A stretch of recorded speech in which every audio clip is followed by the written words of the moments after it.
Welcome, and judges, please introduce yourself. Hi, my name is Molly Russell. I'm an attorney at Legal Aid of West Virginia.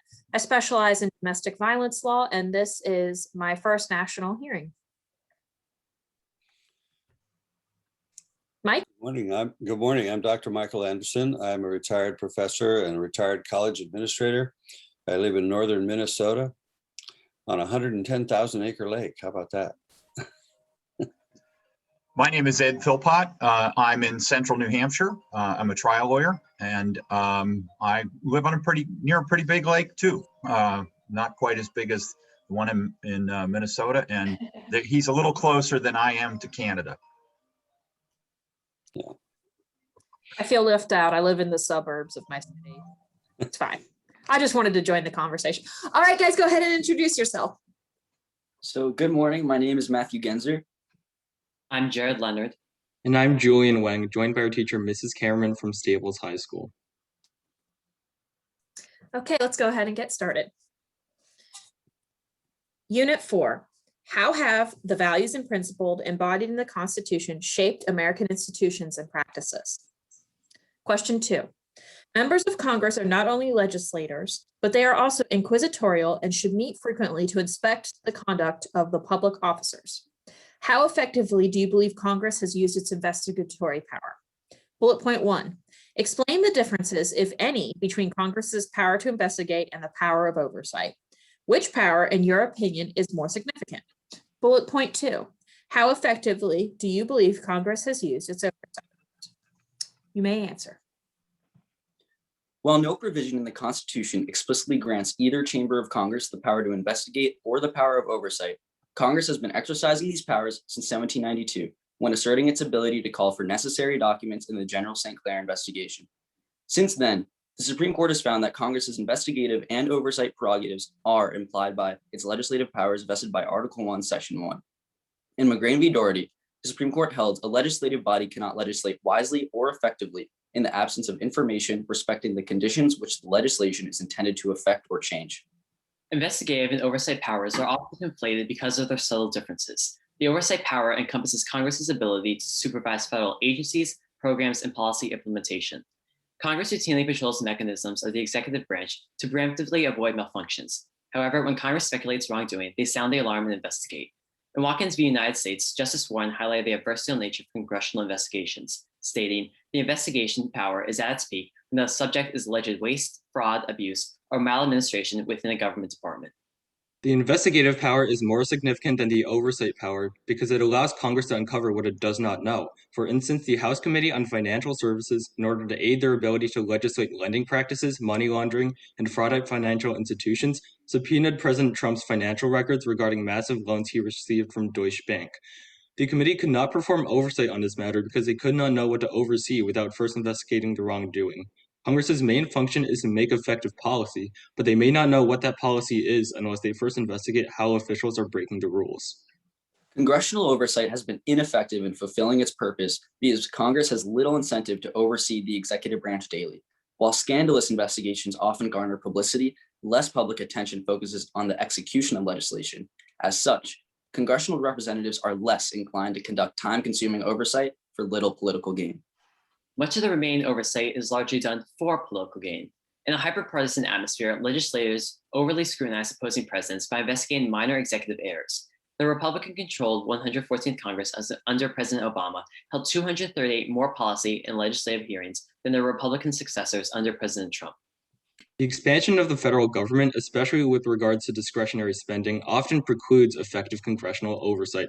17,272 professional staff, with less than 0.1% of the federal budget, are expected to oversee an executive branch of 4.2 million civil servants and military personnel. The Congressional Research Service has seen budget cuts while fielding more requests for information than ever before. However, many of these shortcomings are Congress's own doings, as they themselves create more and more federal agencies. While important to acknowledge justifiable investigations such as Watergate and the Teapot Dome scandal, these instances are outliers in the history of congressional investigations. For instance, 10 congressional investigations were conducted into the 2012 Benghazi attack, and none found any evidence of misconduct within the Obama administration.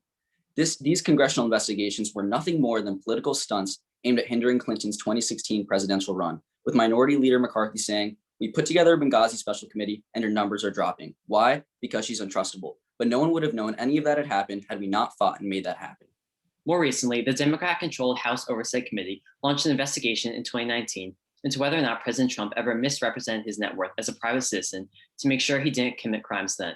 However, this stepped beyond the investigatory powers purposes of remedying errors in the executive branch and finding information on governmental problems, implicitly serving as a political tool for Democrats to uncover dirt against President Trump leading up to the 2020 election.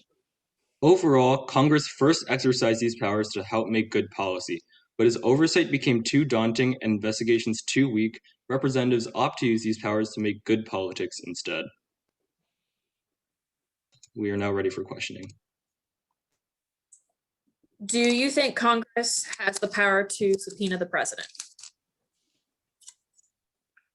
So Congress certainly does have the power to subpoena the president in certain forms. So when you look at the Fast and Furious scandal under President Obama, Congress subpoenaed the director of the Department of Justice, but which was indirectly subpoenaing the president because President Obama invoked his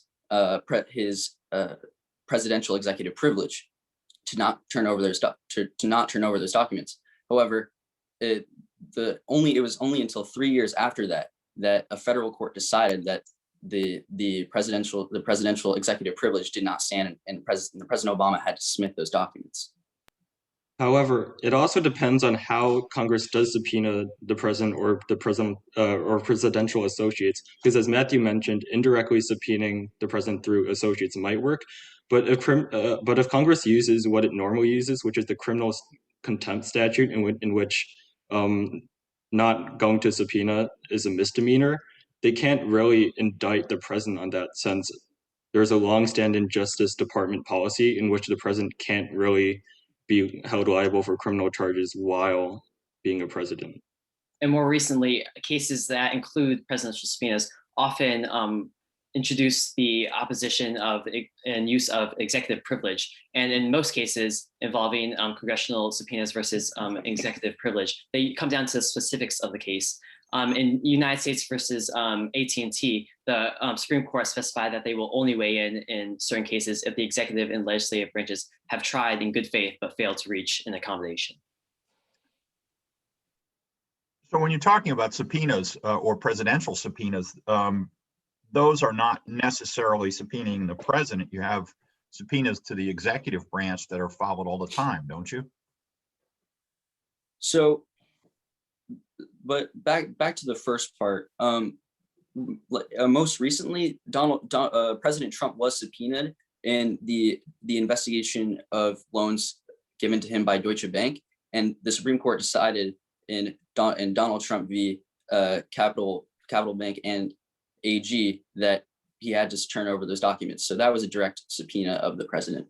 Right. I'm saying though there are subpoenas that are to the executive branch or to federal departments that are complied with on a regular basis. Those are essentially subpoenas to the executive branch, right?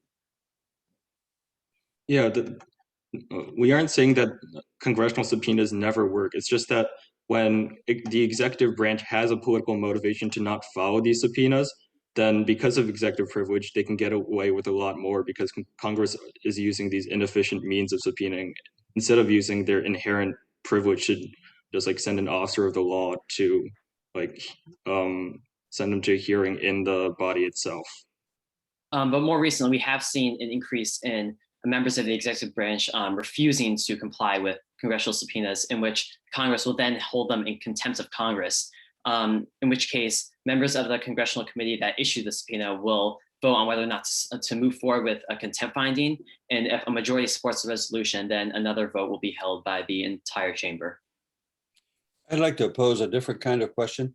From your early conversations here, it sounds like we have a difficult time identifying when an investigation or an oversight process is successful, whether or not there needs to be laws or rules or regulations. How do you measure the success of an investigatory process? So oftentimes one can look at the the process of the oversight or the investigation. For example, the investigation into Hurricane Katrina was a very effective example of congressional investigations because it was a mainly bipartisan effort that culminated in an effective report that then culminated in effective change, placing accurate blame on local, state, federal governments and federal agencies on the lack of coordinated response to the natural disaster. However, Go ahead. However, we can contrast this investigation with other investigations, such as the recent IRS targeting scandal, which Republicans followed for many years, even though IRS officials and numerous other officials have said that the IRS targeted liberal and conservative groups equally. But then the Republicans launched numerous investigations into this, regardless of the fact that there ultimately was no warrant to their suspicion. But to add on to Matthew's point, we can also look to whether or not legislation came out of these congressional hearings. In the Church Committee hearings from 1975 to 1976, Senator Church had spearheaded an investigation that revealed an array of abuses carried out by intelligence agencies. And from those hearings, the passage of the Foreign Intelligence Surveillance Act was passed in 1978 in order to remedy the errors that were uncovered within the investigation. So do you think limits should be placed upon the investigatory powers of Congress? Sorry, limits should be placed? Do you think so? So as of now, the congressional investigatory power is often limited as discussed by its lack of pursuing the subpoena power and their exercising of their contempt power. So if the investigatory power is overused or abused, then there should be limitations, but as of now, it's weaker than it should be as exercised.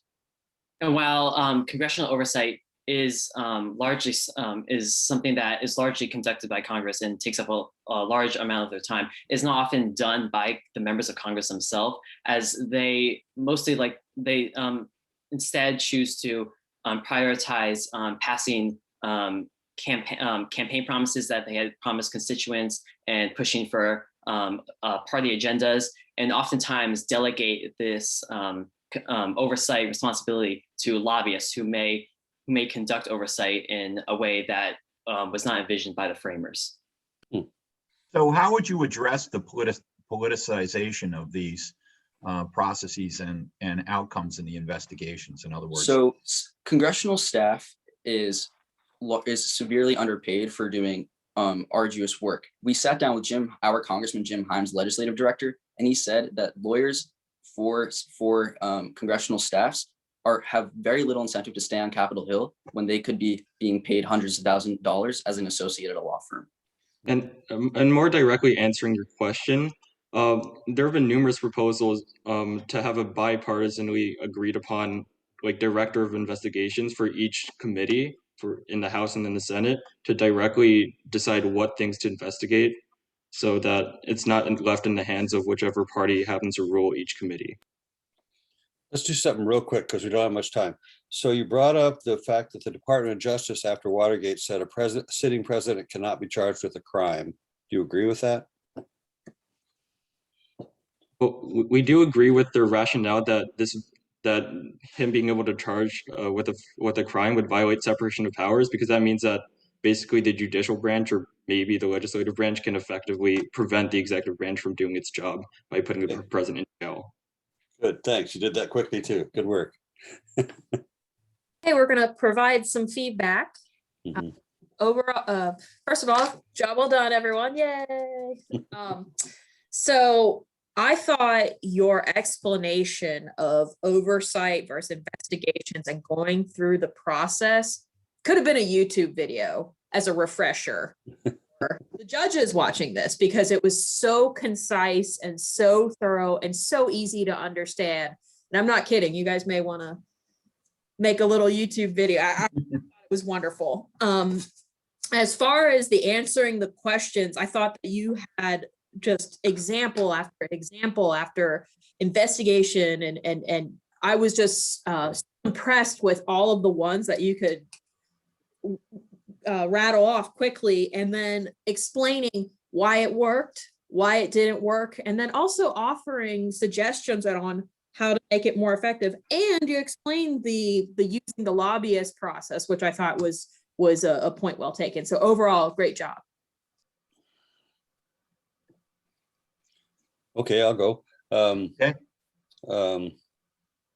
I'm really intrigued by the idea that's been floating around about this whole Department of Justice ruling that came after Watergate. I'm glad you brought it up. We didn't really have a lot of time to discuss it, but you did a good job with a quick answer. I'm really uncomfortable with the notion that the rule of law doesn't apply to everyone, no matter where you sit in the government. And equal justice, all those concepts have been coming to my mind every time I hear about that particular case. So that'll be your generation that has to solve that. And then I really like the idea that you were linking all this with executive privilege. The Center for Civic Education a few years back put on a 5-day seminar just on executive privilege, which I attended. And some of the nation's foremost scholars were able to argue successfully on both sides of this issue. We still didn't know where we stood on it afterwards, but it's something we all have to struggle with. And definitely over the last 4 years, it was not a clear line. I liked your answer to how you measure success, because you didn't just say laws or this or that. You said Katrina, you said the IRS targeting, and then you talked about laws. So you weren't just saying your answer, you were backing it up with facts. That's good stuff.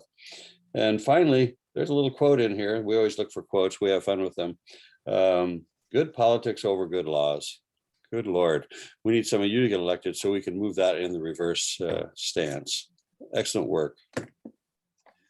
The disadvantage of going last in these comments is that the comments before me have all been great, and I agree.